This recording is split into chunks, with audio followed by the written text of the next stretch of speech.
기쁩니다.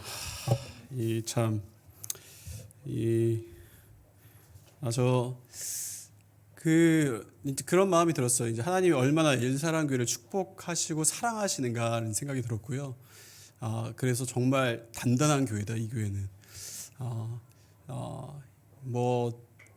사실 이 얘기를 하면은 조금 왜 그 얘기 했냐 이렇게 얘기할 수도 있는데, 저희 아내가 근데 저희가 이제 선교지에 있으면서 사모님이 일하시면서 성경권을 보냈어요.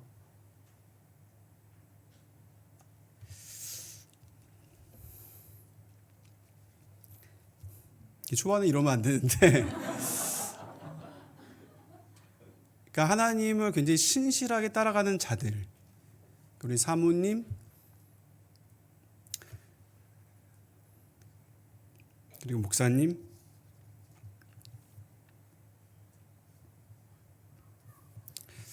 그리고 우리 성도님들. 그래서 하나님께서 이 교회를 사랑하시고 이 교회를 견고하게 세워가시는 줄로 믿습니다. 아멘. 예. 다시 좀 이게 이렇게 자연스럽게 하는 게 좋은 것 같아요. 예. 오늘 기억하시는 하나님의 말씀 제목으로 오늘 같이 말씀을, 아직 갱년기가 올 때가 안 됐는데 말씀 전하도록 하겠습니다. 저는 분당우리교회에서 이제 초기였죠. 한 2005년부터 해갖고 이제 한 12년간의 사역을 했습니다. 참 꿈 같은 시간이었어요, 저에게. 그때도 지금도 기억이 생생한 거는 교회 앞에 길게 늘어서 있는 차량들, 그리고 이제 그 성도님들이 이 작은 공간, 그 인원에 비해서 뜨겁게 찬양했던 그 찬양의 열기, 그걸 잊을 수가 없었습니다. 그래서 정말 하나님이 저에게 주신 커다란 특권이었고 너무 감격스러운 시간이었는데, 근데 이제 12년의 시간이 지나가니까, 사람인지라 12년이 지나가니까 이제 열정이 식은 거예요. 그리고 이제 마음의 뜨거움도 사라지고, 왜냐하면 이찬수 목사님이 저를 처음 인터뷰하셨을 때 너의 꿈이 뭐니라고 했을 때 전 선교사입니다. 근데 목사님 주일학교 또 사역자로 유명하신데, 청소년 사역자로, 제가 그렇게 그 꿈이 아니라 죄송합니다 얘기했을 때 목사님이 괜찮다, 하지만 이 일을 할 동안에는 이거 하다 죽을 사람처럼 해달라 이렇게 부탁하셨어요. 그리고 12년 동안 그렇게 하다가 죽을 뻔했어요. 그래서 12년이 되니까 이제는 그 열정이 없는 거예요. 그래서 하나님께 먼저는 죄송하고 목사님께 죄송해서 어느 날 목사님을 찾아뵀습니다. 그리고 목사님, 제 안에 그 열정이 없습니다. 그리고 참 부끄럽고, 그래서 제가 아무래도 사임을 해야 될 것 같습니다. 이렇게 말씀을 드렸어요. 그러자 목사님이 괜찮아 라고 얘기하셨어요. 너만 열정이 없는 게 아니다. 쟤도 없고 쟤도 없어. 다 보고 있다. 그래서 한 교회에서 12년간 사역하면서 부교육자로 그렇게 열정을 지켜가는 게 쉬운 일이겠니? 담임 목사가 열정이 없으면 정말 그건 큰일인데, 내가 아직 열정이 있다. 괜찮다. 그렇게 계속 사역해라. 기도해보고 다시 오라고 하셨어요. 근데 기도하는 과정에서 제가 깨달은 거예요. 한 가지 깨달았다는 게, 이제 제 안에 어떤 마음의 소원이 있었던 거였죠. 그것은 뭐였냐면, 제 남은 인생에, 제 하프타임이 지나가고 있는 그 인생 가운데 하나님이 온 세상 가운데 역사하시고 일하시는 것을 보고 싶다는 마음의 소원이 있었어요. 왜냐하면 그 하나님이 온 세상 가운데 일하시는 것을 보면은, 그러면은 그 우리의 이 작은 일상이 더 뚜렷해지고 더 의미가 있어지고 더 명확해질 것 같더라고요. 그래서 하나님께서 그 기도를 드렸고, 하나님께서는 그 기도를 기억하셨고, 저를 국제동원 선교사가 되게 하셔서 세계 여러 나라를 다니면서 하나님의 일하심, 하나님의 역사하심, 하나님의 선교를 보게 하시며 그 가운데 동참케 하셔서 함께 선교 동원 사역을 감당하게 하셨습니다.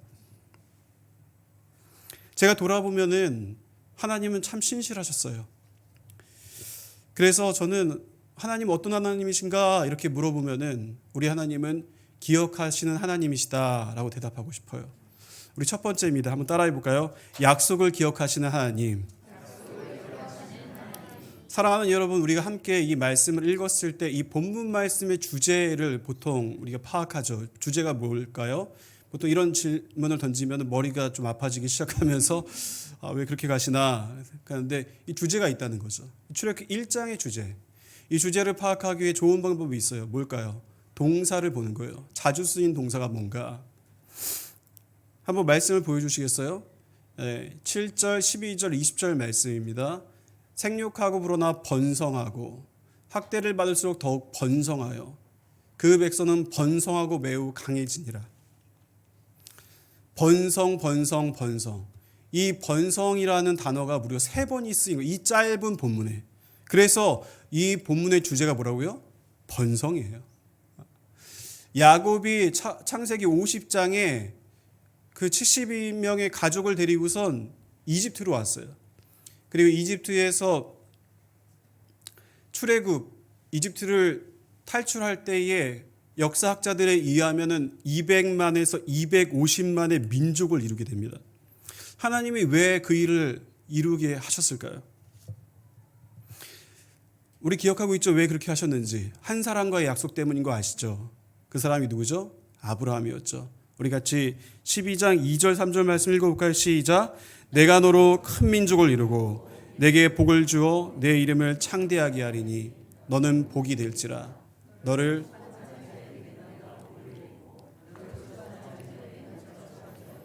땅의 모든 족속이 너로 말미암아 복을 얻을 것이라 하신지라. 아멘. 여러분, 내가 너로 큰 민족을 이루고 이 약속을 하셨다고요. 아브라함과. 근데 정작 아브라함의 현실 정말 냉철하게 어땠나요? 그의 나이 99세까지 자녀가 없어요. 이런저런 다른 방법으로 자녀를 만들려고도 했어요. 아니라는 거예요. 그런데 하나님 그렇게 약속해서 하시고선 99세까지 자녀가 없다는 거죠. 그리고 100세에 낳은 아들 이삭이 있었는데 그 이삭마저 바치라고 하지 않으셨어요? 여러분, 이 아브라함은 우리가 너무 잘 알지만 사실 실존 인물이잖아요. 그렇죠? 이슬람에도 아브라함이 조상이라고 얘기하잖아요. 이 아브라함이라는 사람 실존했던 사람이라는 거예요. 우리처럼. 그 실존했던 인물이 하나님과의 약속 가운데서 그 오랜 시간 기도했다는 거예요. 그렇게 10년, 20년, 30년 기도를 했는데 하나님이 약속을 기억하지 않으시는 것 같고 하나님이 기도에 응답하시지 않는 것 같을 때 어떨까요? 우리의 마음이 어때요? 우리 각자도 그런 기도가 있지 않나요? 너무 오랜 시간 기도했어요. 분명히 이때는. 근데 하나님 응답하지 않으세요. 하나님, 선하신 하나님이시면 응답하셔야 됩니다. 근데 하나님이 침묵하는 것 같아요. 그때 우리의 마음이 어떤가요? 그 마음이었다는 거예요. 아브라함, 우리가 생각할 수 없는 그 이상이었다는 거예요. 하나님, 정말 어떻게 이루실 수 있나요? 그의 마음이 어땠을까요? 너무 섭섭하고 야속하고 뭐라고 이루 표현할 수 없는 그런 마음이지 않았을까요? 그런데 오늘 말씀에 무슨 일이 벌어지나요? 번성, 번성, 번성. 기하급수적인 출산율의 증가. 이집트의 파라오가 이 출산율을 막고자 박해와 핍박과 남자아이들을 살해하는 명령까지 이루는데 결과가 무엇이었어요? 번성, 번성, 번성이었다. 그 누구도 하나님이 한 번 문을 여시면 막을 자가 없어요.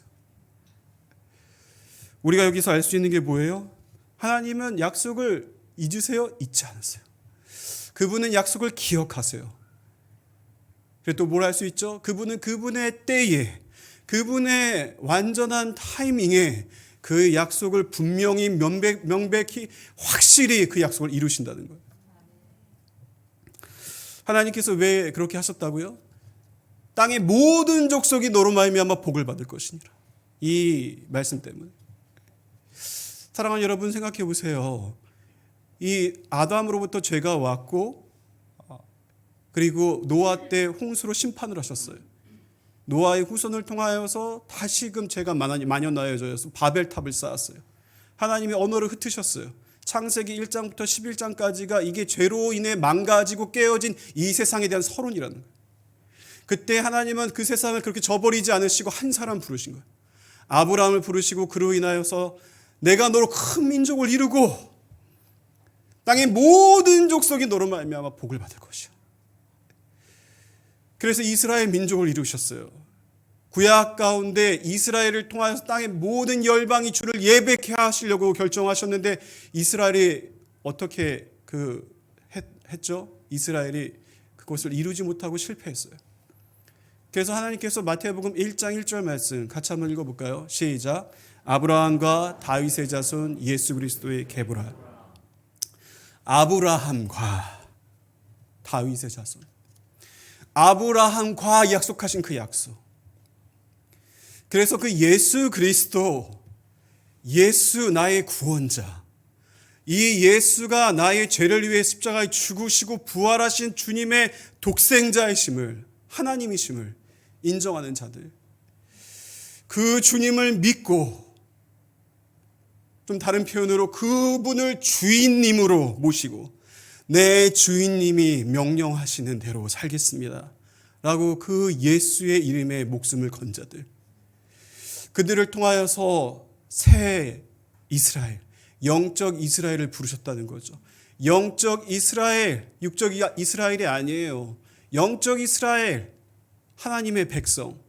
사랑하는 여러분, 지금 이 시대의 영적 이스라엘, 하나님의 백성 누굽니까? 여러분과 제가 아니겠어요? 지금 이 시대의 영적 이스라엘은, 하나님의 백성은 주님의 교회라는 거예요. 하나님이 세상을 이처럼 사랑하사 나는 이 세상을 사랑해. 내 아들을 주기까지 나는 이 세상을 사랑해. 죄로 인해 깨어지고 망가지고 쓰라린 나의 영혼들을 나는 사랑해. 나는 그래서 나의 백성을 통하여서, 나의 교회를 통하여서 이 세상을 축복할 거야. 예수의 사랑과 예수의 복음으로 나는 이 세상을 축복할 거야. 이것이 주님의 선교라는 거죠.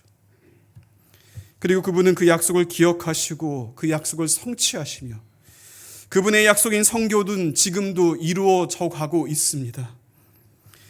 말씀에 보는 것과 같이 그 누구도 그분의 선교를 막을 수가 없어요. 그것은 그때도 뿐 아니라 지금도 이루어져 가고 있습니다.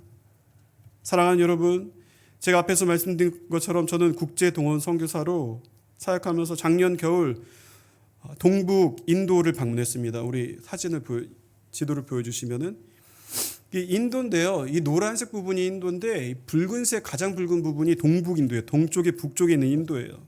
인도에 속해져 있는 거예요. 100여 년 전에 많은 선교사들이 거기서 복음을 전파해서 놀랍게 동북 인도는 90% 이상이 크리스찬입니다. 그 다음 장면 보여주시면은 제가 동북 인도의 한 교회에 가서 뒤에서 찍은 사진입니다. 여러분 믿기세요? 이곳이 인도라는 게? 이렇게 많은 크리스찬들이 인도에 있다는 거예요. 한 교회일 뿐이에요. 번성. 크리스찬의 숫자가 점점 늘어나니까 인도가 어떤 나라예요? 힌두교의 나라예요.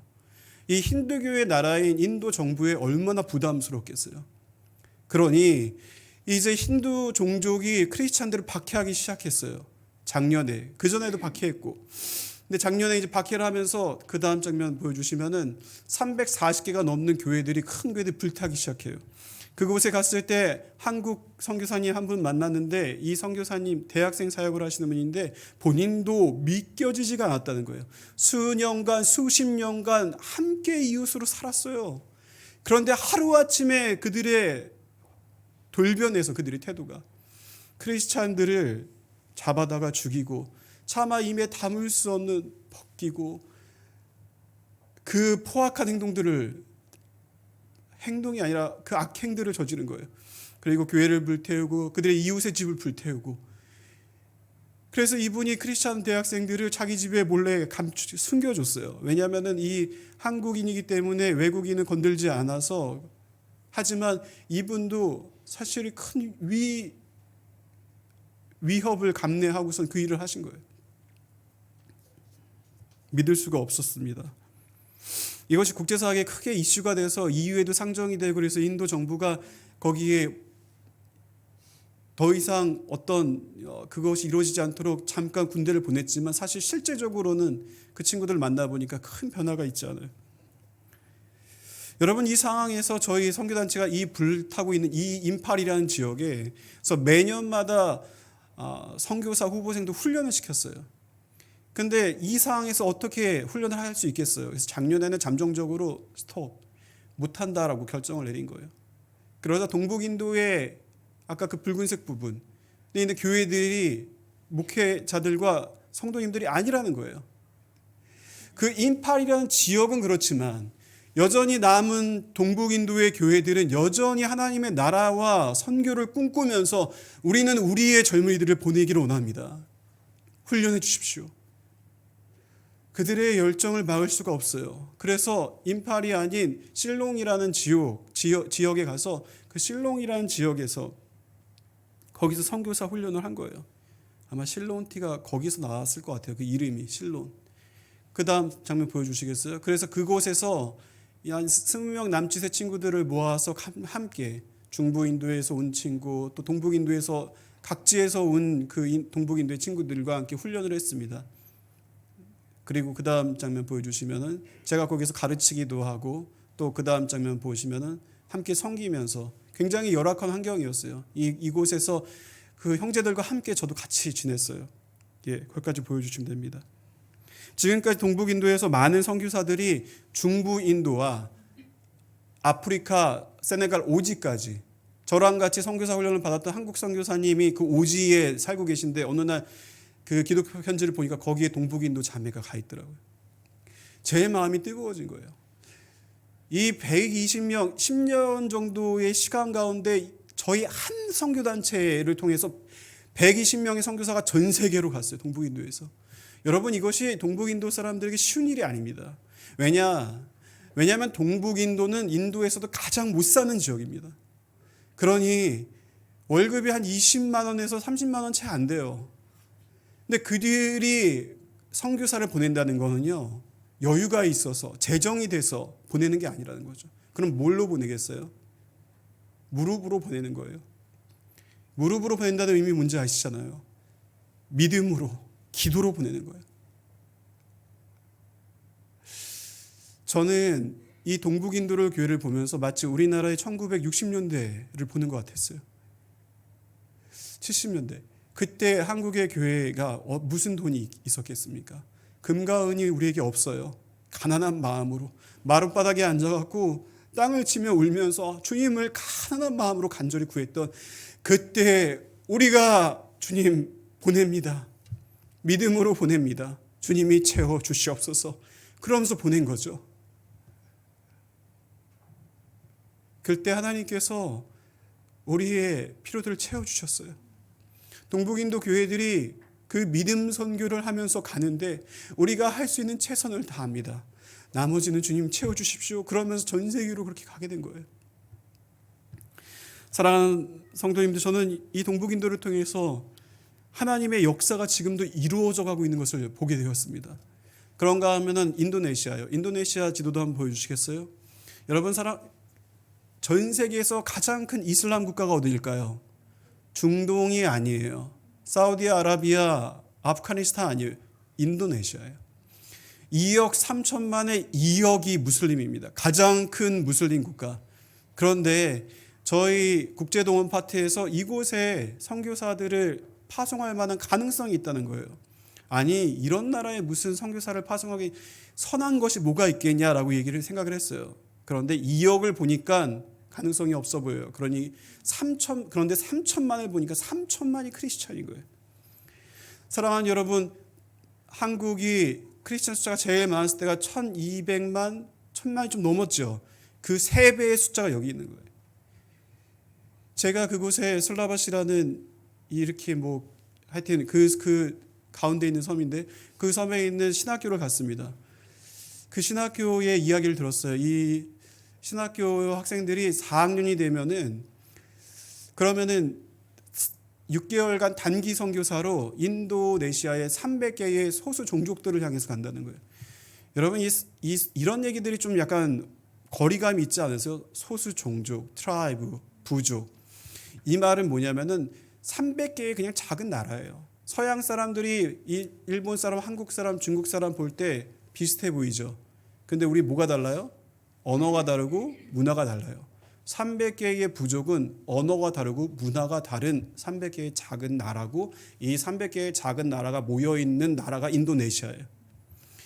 중국처럼 미국처럼 인도네시아가 작은 하나의 세계더라고요. 제 마음이 뜨거워졌습니다. 그러니 가서 보니까 이 친구는 필리핀 사람처럼 생겼어요. 우리 성도님한테 얘기한 거 아닙니다. 그리고 이 친구는 이제 중국 사람처럼 생겼고, 이 친구는 파푸아에서 온 친구는요, 지금 보이시죠? 이게 성 거저 있는 거. 저 끝에 파푸아 뉴기니가 있고 파푸아가 있어요. 거기에 온 친구는 흑인처럼 생겼어요. 그러니까 제가 보니까 진짜 하나의 또 다른 세계인 거예요. 근데 이들이 거기에 모여서 훈련을 받으면서, 신학교인데 보니까 그냥 신학교가 아니에요. 이 너무 뜨거운, 그 얘기 다 하면 뭐 오늘 집에 못 갑니다. 그래서 이제 하여튼 하나님, 그 신학교에서 제가 이제 말씀을 전해야 되는데, 하나님, 정말 하나님께서 인도네시아를 선교의 다음 주자로 세우시렵니까? 그렇다면 제가 이 선교 집회를 하는데 말씀을 전해야 되는데, 저에게 주님 확신을 주십시오. 설교자가 확신이 있어야지 담대하게 말씀을 선포할 수 있지 않겠습니까? 그리고 그 집회 전전날인가 이제 마커스처럼 청년 찬양 집회를 간 거예요. 그런데 놀라운, 그 기도를 하고서 눈을 떴는데 놀라운 광경이 펼쳐졌어요. 이 친구들이 찬양을 해요. 주님의 높고 위대하심을. How great. 그 영어로는 그 찬양 있잖아요. 이 친구들이 주님의 높고 위대하심을 한국말로, 마지막 찬양을 한국말로 그 찬양을 부르는 거예요. 제가 제 귀를 의심했어요. 지금 무슨 상황이야? 그리고 그 다음 또 다른 청년 집회에 갔더니 주님 다시 오실 때까지를 한국말로. 그 다음 사진 보여주시겠어요? 저게 영어 말로 네, 사, 모, 하는 주님, 온 세상 구주시라. 인도네시아 공용어도 아니고 영어도 아니고 한국말로. 한류가 대단하다. 우리나라 만세! 막 이런 마음이 잠깐 들었지만, 그것보다도 제가 거기에서 어떤 사인을 본 거예요. 선교사는 타문화와 언어의 수용성과 융통성이 있어야 되는데 이들은 이미 준비가 돼 있구나. 300개의 부족에 이 문화와 언어에 이 유연한 준비가 돼 있어요. 그리고 작은 교회에 가도 성경금, 헌금함이 2개 있어요 앞에. 근데 이 헌금함 이렇게 여러 가지 있는데, 따로 하나가 헌금함이 있는데 그게 이제 성교 헌금함이에요. 아주 작은 교회에도 그렇게 2개의 함을 꼭 갖다 놓더라고요. 하나님께서 인도네시아를 쓰시겠구나. 제가 막 마음이 뜨거워지는 거예요. 그래서 그 마음을 가지고 말씀을 전할 수 있었습니다. 그 다음 장면 보여주시겠어요? 그래서 이 신학교에서 말씀을 전한 거예요. 그 다음 장면도 보여주세요.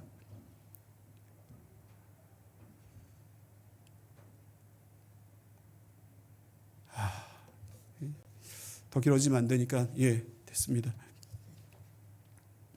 여전히 이 신학교를 둘러싸고 있는 것은 모스크예요. 이 신학교의 지역에도 여전히 핍박과 박해가 있다는 거죠. 그럼에도 불구하고 하나님의 나라가 멈춰지지 않는 거예요. 그러면서 계속 이 찬양에 가서 주님 다시 오실 때까지. 그렇지, 주님은 약속하셨지. 난 다시 올 거야. 하나님은 시건치 않으시지. 시건치 않으시는 하나님. 그러면은 이 불확실한 세상, 재난과 전쟁의 소문이 파다한 이 세상에서도 여전히 주님은 다시 오시고 주님의 성교는 역사 가운데 완성될 거야. 길을 만드시는 주 웨이메이커라는 찬양의 가사 뒷부분에 이렇게 써 있습니다. 그는 보이지 않아도, 내가 느낄 수 없어도 그분은 일하고 계시고 결코 멈추지 않으십니다. 하나님의 선교는 여전히 이루어져 가고 있고, 이 40을 믿음으로 바라보시는 저와 여러분이 되시기를 주님의 이름으로 축복합니다. 두 번째입니다. 한번 따라 볼까요? 한 개인을 기억하시는 하나님. 사랑하는 성도님들, 하나님은 온 세상을 향하신 그분의 약속을 기억하십니다. 그와 동시에 하나님은 한 개인을 기억하십니다. 15절 말씀입니다. 함께 읽겠습니다. 시작. 애굽 왕이 히브리 산파 시프라와 부하라 하는 사람에게.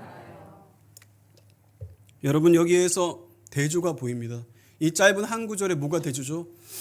애굽 왕의 이름이 있나요, 없나요? 없습니다. 히브리 산파의 이름이 있어요? 있습니다. 시프라와 부하. 이것이 그냥 단순하게 뭘 보여주나요? 주님이 기억하신다는 거예요. 누굴 기억하시냐? 보니 주님께서 주님을 두려워하는 자. 그 다음 말씀 보여주시겠어요? 그러나 산파들이 하나님을 두려워하여. 하나님을 두려워하는 자. 21절 말씀에 없습니다. 여호와를 경외하였으므로.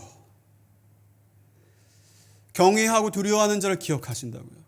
여러분, 경외하고 두려워한다는 말 너무 멋있는 말인데 이 말 좀 쉽게 우리 어린이들한테 뭐라고 얘기해 줄 수 있을까요? 곰곰이 묵상해 봤어요. 어떻게 설명할 수 있을까? 그러다 생각났어요. 세상의 요구에 굴복하지 않고 두렵고 떨리지만 하나님을 선택하는 사람들. 하나님은 주님을 선택하는 사람들을 기억하시더라고요. 여러분, 이 본문 말씀 묵상할수록 굉장히 저는 흥미로웠어요. 왜 하필 산파였나? 아니, 출애굽할 당시에 200만이 넘는 250만 정도의 민족이 움직였다니까요. 그럼 그게 의미가 있는 게 뭐겠어요? 민족의 대표가 있지 않았겠어요? 그 리더십 그룹이 있지 않았겠어요?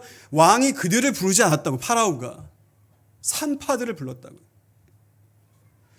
이게 단편적으로 우리에게 시사하는 바가 무엇입니까? 무엇이에요? 무명의 그리스도인. 그 작은 일상을 살아가고 있는 무명의 그리스도인. 여러분, 이 산파들이 그 얘기를 들을 때 얼마나 놀랐을까요? 그리고 그들이 이렇게 기도하지 않았을까요? 하나님, 왜 저에게 이런 고난을 주십니까? 아니, 나중에 남자 아이들을 죽였어요, 실제로. 그게 대형 박물관에 그 기록이 있잖아요. 하나님, 왜 저에게 이런 고난과 아픔을 주십니까? 제가 감당을 할 수가 없습니다. 이걸 어기면 자기의 목숨뿐 아니라 일가 친척 모두의 목숨이 없어질 수도 있는 그 위기예요.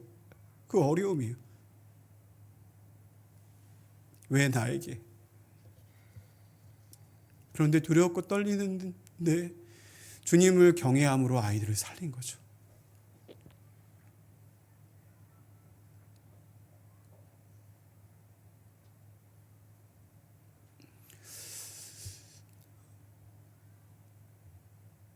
하나님께서 그들을 기억하시고 1장 20절 말씀 한번 보여주시겠어요? 하나님이 그 산파들에게 은혜를 베푸시니 나는 나를 선택한 자를 잊지 않아. 그리고 나는 나의 때에 그들에게 은혜를 베풀 거야.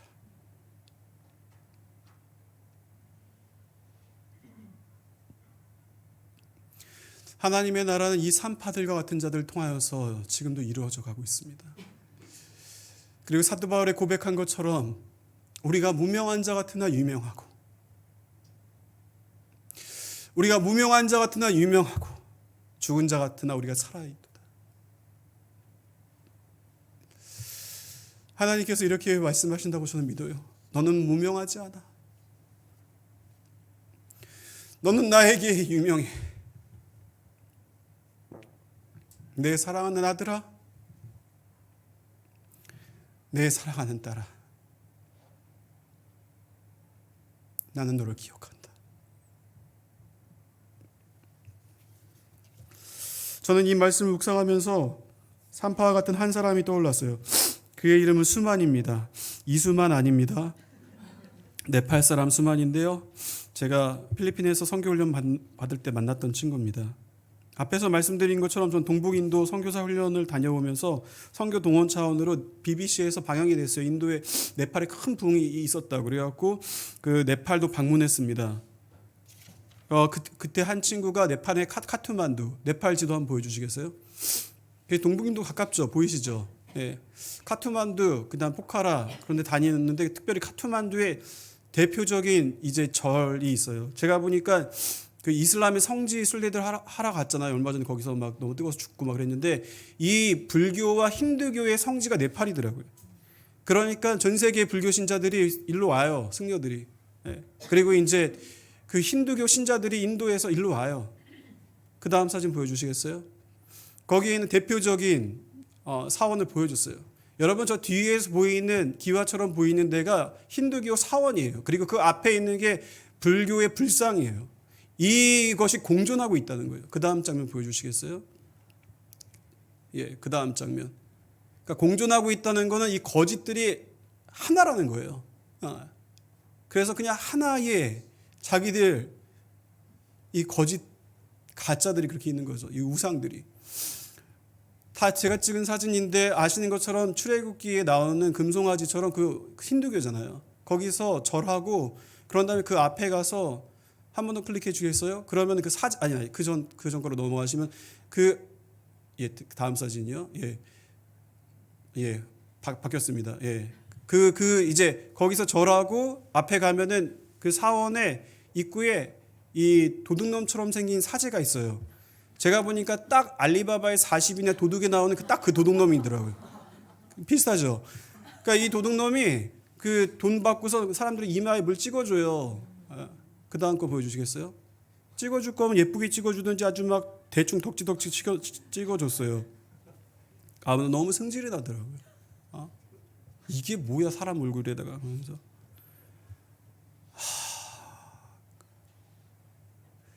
어떻게 인간이 이렇게 우매할 수 있나? 이걸 믿을 수 있나?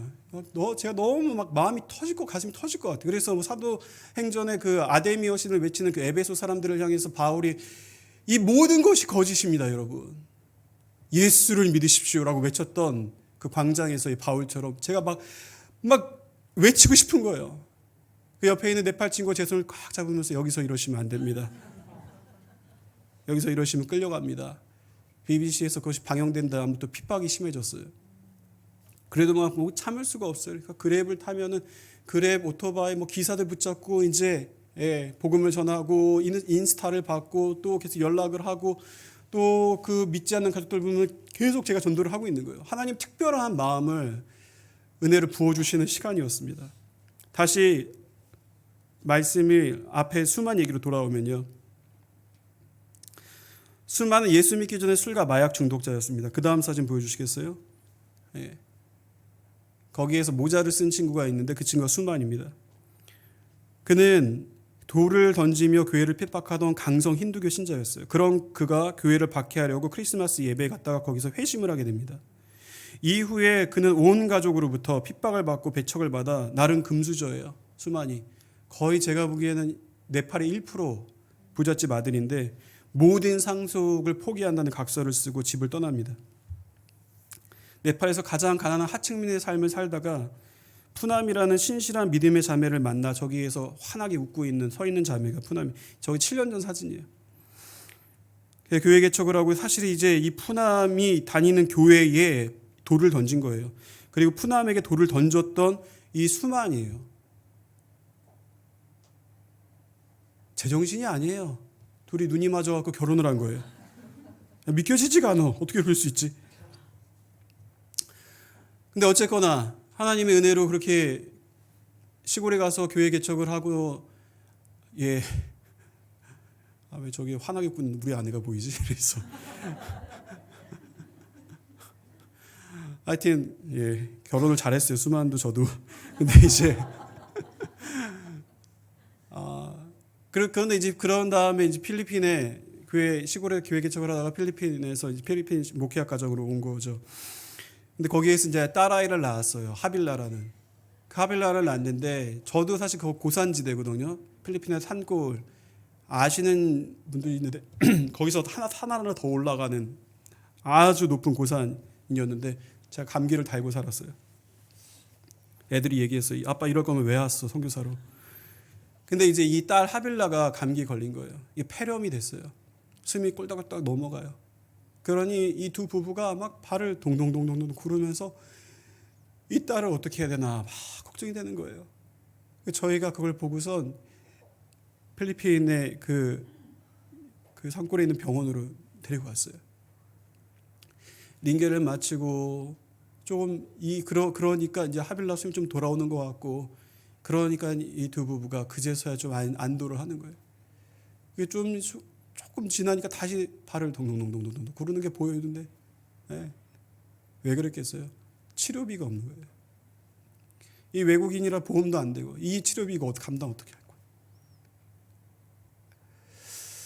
그때 하나님께 제가 기도했습니다. 하나님, 제가 어디까지 도와야 됩니까? 이 제3세계에서 온 친구들을 잘못 도우면은 너무 의존하게 되고, 하나님 지혜롭게 오히려 돕는 게 편한데 쉬운데 정말 지혜롭게 이들의 어떤 존엄성을 유지해 주면서 어떻게 도와야 될까요?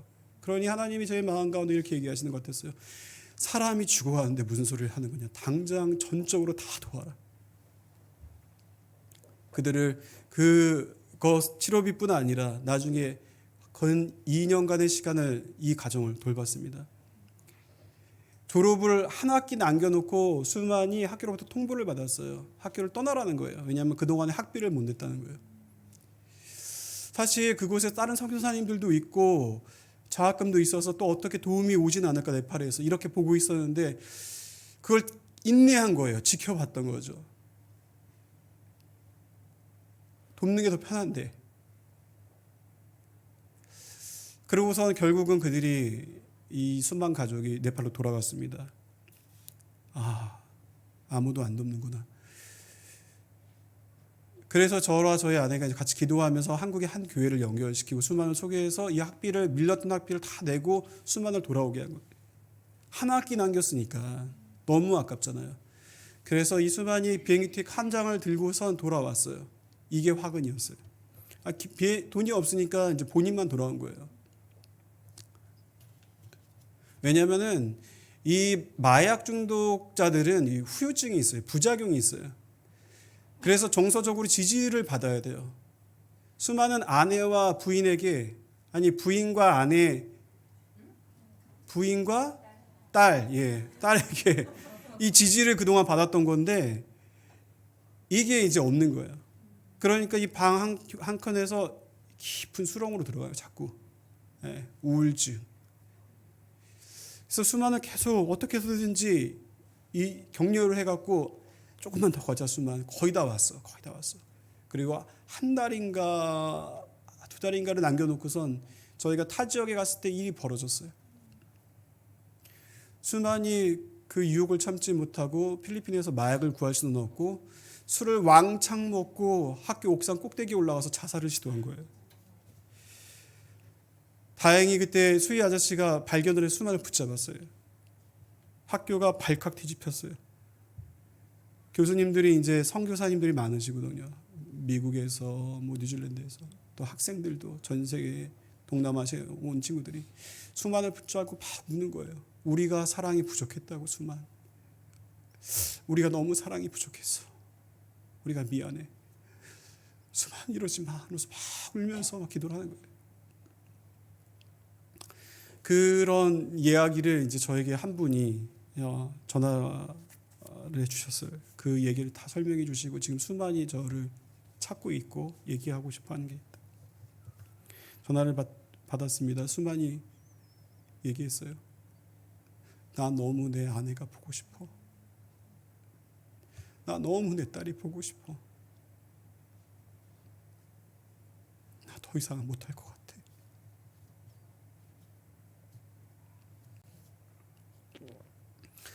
그래서 제가 얘기해서 수만 괜찮아. 그게 뭐 그렇게 중요하겠니? 너가 중요해. 수만 학위도 아니고 뭐 내가 어떻게 그동안 했던 거 다 중요해. 그냥 너가 중요해. 너가 중요해. 그게 뭐 그렇게 중요해.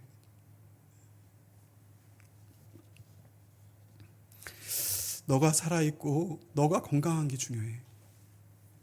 그리고선 주변에 있는 분들한테 얘기해갖고 이제 재정을 좀 모아달라고, 그리고 제가 돌아가면 드리겠다고 하고서 수만을 보낸 거예요.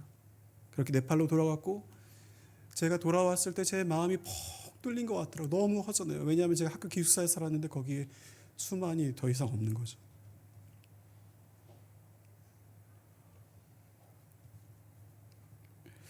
제가 하나님께 이런 고백이 나오더라고요. 하나님, 그렇게 수고하고 사랑했던 결과가 이겁니까?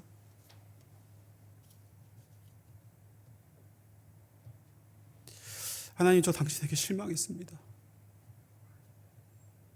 좀 더 도와주시지. 조금 더 붙들어 주시지.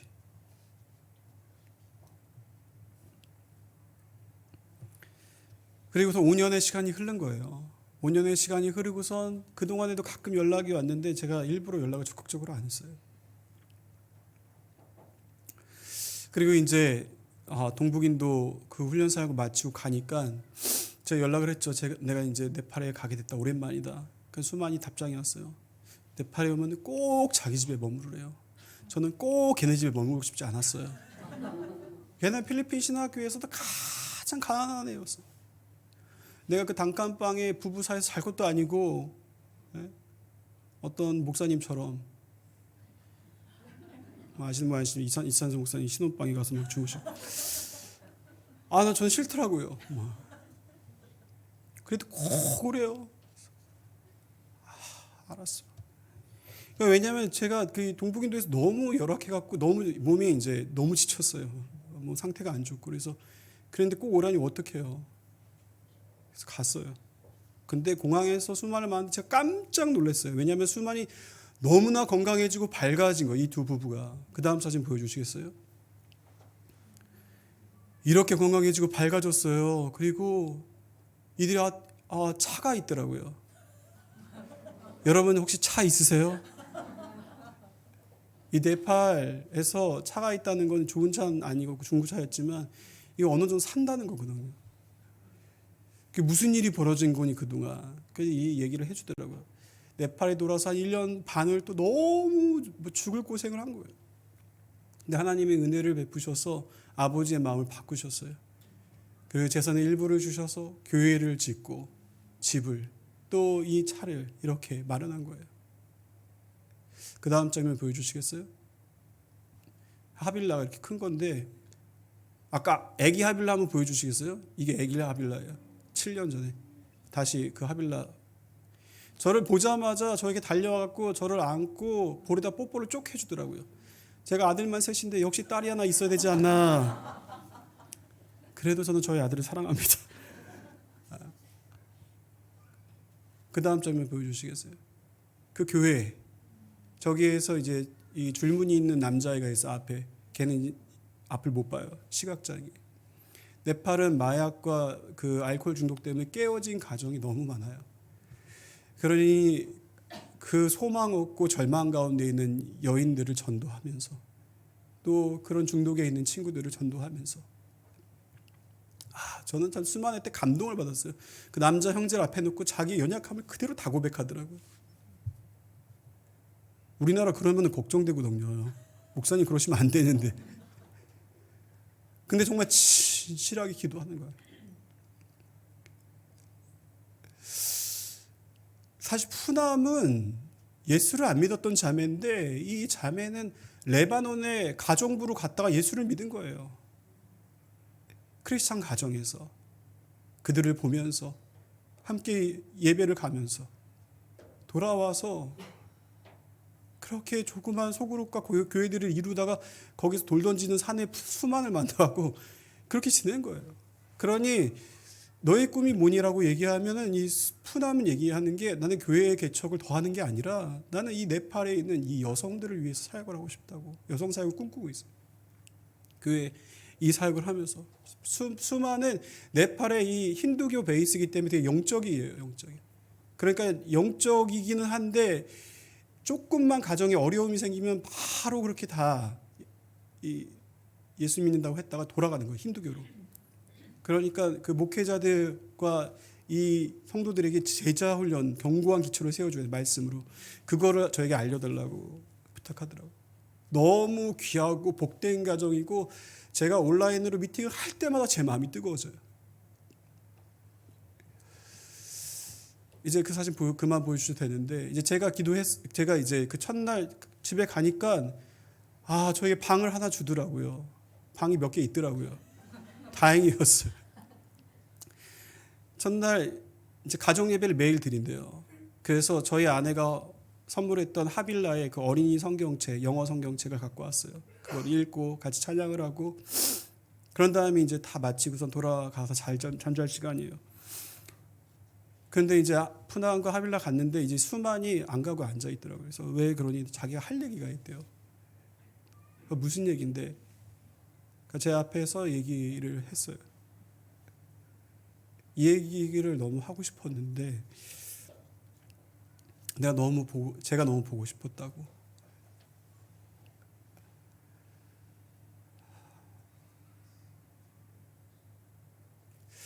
그래서 필리핀에 많은 또 친구들이 연결도 돼 있었는데, 그런데도 너무 우리 가정이 보고 싶었고, 내 딸을 살려줘서 고마웠고, 그리고 내가 너무 미안하다고, 그때 약속을 지키지 못해서 내가 너무 미안했다고, 나를 용서해달라고. 그래서 수만 무슨 얘기야. 계속 얘기해요. I'm so sorry.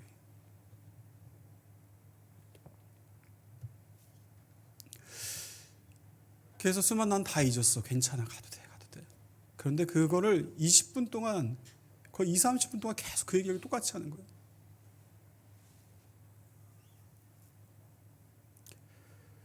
그리고 수만을 돌려보내고 제가 그 방 안에 이렇게 앉아 있는데, 거의 이렇게 앉아 있는데, 하나님이 제 마음 깊은 곳에 있었던 그 실망감, 마치 겨울철에 있던 그 얼음장처럼 차가워진 그 한 부분.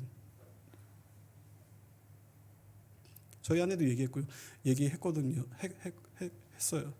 당신 안에 그 마음이 있지 않아, 여보? 이번에 갔을 때 하나님이 어떻게 하실지가 기대가 돼. 하나님 그 마음을 녹이시더라고요. 그래서 하나님께 저에게 이렇게 얘기하시는 것 같았어요. 나는 나를 선택한 자를 잊지 않아. 나는 나를 선택한 자에게 은혜를 베풀 거야. 여러분, 정말 수십 년 전에 한 여인이 이제 남편을 갑자기 잃었어요. 남편이 죽었어요. 그러니 어린 5명의 아이를 데리고서 먹고 살 길이 막막해요. 그래서 이 일도 해보고 저 일도 해보고. 그런데도 이 여인이 하나님을 등지지 않고 하나님을 계속 선택하는 믿음의 길을 갔어요. 남편이 목사였기 때문에 교회에서 쫓겨났어요.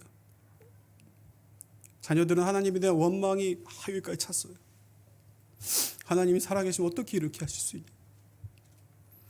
이 여인의 당대에는 바로 해결되진 않았지만 하나님께서 그 5 자녀 중에 막내를 통해서 그 하나님의 역사를 보이시기 시작하셨어요. 목사가 돼서 큰 교회를 이루고 한국 교회와 한국 사회에 선한 영향력을 미쳤죠. 십부라 부하 서정숙, 고 서정숙 사모님, 이찬수 목사님의 어머니의 이름은 그렇게 주님의 생명책에 기록된 줄로 믿습니다. 그리고 그분의 그 주님을 선택했던 은혜는 지금 29개로 나눠져서 지금 이 엘사랑교회 가운데도 흐르고 있다고 저는 확신합니다. 제가 이제 끝으로 이 말씀을 드리고 말씀을 마치겠는데, 끝으로 이 산파들이 뭘 했냐. 제가 이제 빨리 마치라고 지금 신호를 주는 것 같아요. 근데 이 산파들이 이 사람을 살리는 일을 했다는 거죠. 어떻게 산파들이 그렇게 그런 용기가 어디서 나왔나 아무리 생각해보고 모르겠어요. 하나님의 형상으로 지어진 아기들을 보면서 그럴 수 없다고 생각한 건지, 아니면 기하급수적으로 늘어나는 출산율을 보면서 하나님의 역사를 인식했는지는 알 수 없지만 그들은 어쨌거나 사람을 살리는 일을 했다는 거예요. 얼마 전에 콘크리트 유토피아라는 영화를 봤습니다. 재난으로 폐허가 된 세상, 거기에 운 좋게 한 아파트만이 남겨져 있어요. 겨울이 다가오는데 그 폐허 더미 속에 있던 살아남은 생존자들은 이 아파트로 몰려들어요. 그런데 이 아파트도 자원이 한정되어 있잖아요.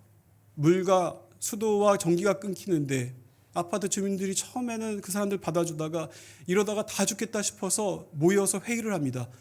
밖에서 온 사람들을 내보내자. 저는 이 영화를 보면 볼수록 선교를 담고 있고, 그리고 보면 볼수록 인간의 죄성과 탐욕을 너무 적나라하게 보여준 영화라고 보이더라고요. 그 여주인공이 박보영이 얘기해요. 거기 이제 밖에서 온 어느 아주머니와 조그만 아이가 있어요. 그 자기 집에 그 돌봐주고 있었어요. 남편인 박서준이 얘기해요. 이 사람도 내보내야 돼. 안 그러면 우리도 발각되면 우리도 쫓겨나. 다 죽어. 박보영이 아니라는 거예요. 나는 내보낼 수 없다고. 그러니 박서준이 남주인자 주인공이, 하여튼 제가 이렇게 얘기는 다 아시죠? 그래서 이제 그래서 더 이 아주머니와 애를 감추기 위해서 더 앞장서는 거예요. 남편이. 사람들 내쫓는데. 괴물과 싸우다가 괴물이 되면 안 되는데 괴물이 되어가고 있는 거예요. 그러니까 부인이 얘기해요. 여보, 당신 그런 사람 아니잖아. 당신 그러면 그럴수록 당신의 영혼이 상하잖아. 이런 대사였어요. 근데 그 대사가 계속 머릿속에 맴돌더라고요. 이게 마음에 남더라고요. 그 영혼이 상하잖아. 세상은 끊임없이 얘기해요. 끊임없이. 너 자신에게 집중해라. 너 하나도 살기 힘든 세상이야. 처절한 세상이야. 너 혼자 살기도 바쁜데 누굴 신경 쓰냐. 너만 챙겨라라고 부추겨요. 타인이 죽던 말던 상관하지 말고 더 탐욕적이 되라고 얘기해요. 아니, 더 나아가 너가 살려면 어쩔 수 없다라고 쇠뇌합니다.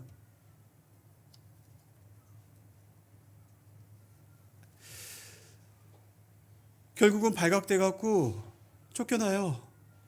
그래서 그 폐허 더미 속에서 남편이 죽고 자기도 죽어가는데, 그런데 거기에서 마치 선한 사마리아인 같은, 어디서 있었는지 모를 것 같은 그 사람들이 와서 그 여주인공을 자기들의 은신처에서 보살펴주기 시작해요. 화면이 밝아져요. 그리고 여주인공이 이렇게 얘기해요. 나는 이 세상에서 다른 종류의 사람들을 보았다. 로마서 5장에 바울이 고백합니다. 아담으로 죄가 들어왔고 새 아담이신 예수 그리스도를 통하여서 새 인류가 시작됐는데, 새 인류, 새 이스라엘, 영적 이스라엘, 하나님의 백성, 그 주님의 교회를 통하여서 주님은 죽어가는 영혼들을 살리라고 얘기하십니다. 더 너 중심이 되라고 세상이 얘기하면 얘기할수록, 세뇌하면 세뇌할수록 너도 어쩔 수 없는 거라고 얘기할 때 주님은 아니야. 너 자신에 매몰될수록, 더 몰두할수록 너의 영혼은 더 죽을 수밖에 없어. 눈을 들어라. 눈을 들어 나를 보며 온 세상 가운데 역사하고 일하고 있는 나의 선교를 바라봐라. 그리고 내가 너에게 부탁한 하나님의 형상들을 살려내라. 예수의 사랑으로 살려내라. 예수의 복음으로 살려내라. 이 세상이 없는 예수의 은혜로 살려내라.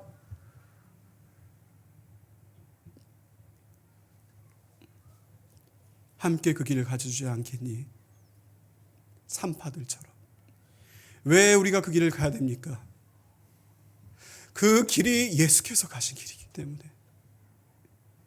저는 이 두 가정을 소개하고 말씀을 마치겠습니다. 한 가정은 한국계 미국인 가정인데, 이 자매 사진 보여주시겠어요? 이 자매는 보안상 가렸습니다. 중국 선교사로 갔어요. 이 자매는 이민교회의 한인교회의 목사님 딸로 어렵게 컸어요. 이 자매가 중국으로 간다했을 때 그 아버지와 목사님임에도 불구하고 사모님이 너무 안타까워했어요. 왜냐하면 2년 전에 약사 고시를 통과했어요. 미국에서. 이제는 편안하게 살 수 있는 길이 열린 거예요. 이 형제는 미국에서 그 비즈니스로 제일 유명한 대학이 유타에 있다면서요. 그 유타의 그 대학을 졸업하고 대학 때 한인교회에서 청년 때 예수를 믿어갖고 이 두 사람이 함께 중국의 소수 종족을 향해서 갔을 때 충격을 받았어요. 왜냐하면 지금 같은 이 때에도 예수의 이름을 듣지 못한 자들이 있다는 거에 너무 큰 충격을 받아서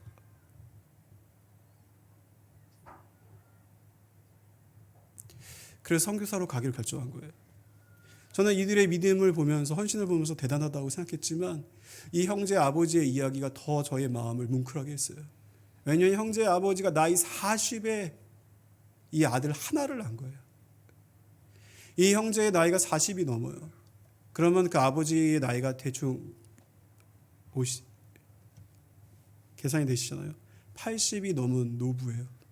아버지가 어머니보다 조금 더 믿음이 있으시대요. 그러니 어머님이 난리가 나셨어요.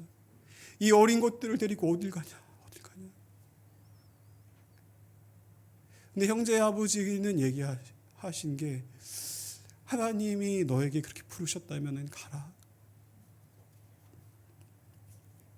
눈에 넣어도 아프지 않을 것 같은 이 금쪽 같은 아이들. 글쎄요. 왜 그런지 저는 그 아버지 생각하니까 그렇게 눈물이 나더라고요.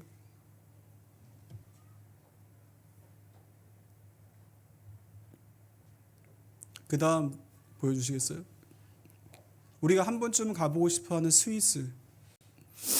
이 다니엘 타베아 자매 이름이 타베아, 형제 다니엘, 아기 이름이 티모티. 이 타베아는 희귀병을 앓고 있어요. 희귀병을 앓고 있어서 이 냉장이 되는 그 아이스박스 거기 충전을 해야 되거든요. 전기로. 거기다가 그 약을 넣어 갖고 다녀요.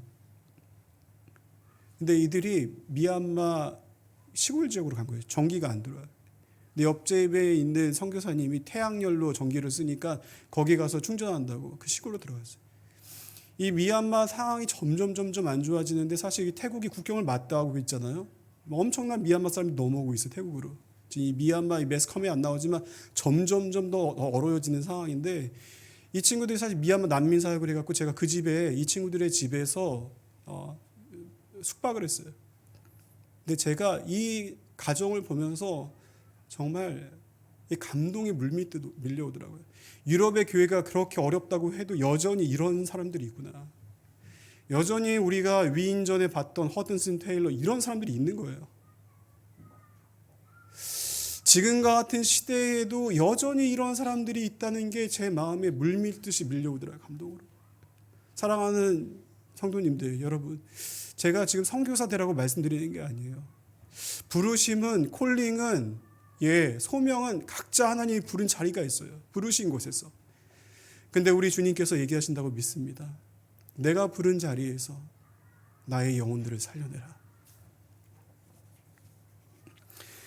눈을 들어 하나님의 선교를 보아라. 선교는 복잡한 것이 아닙니다.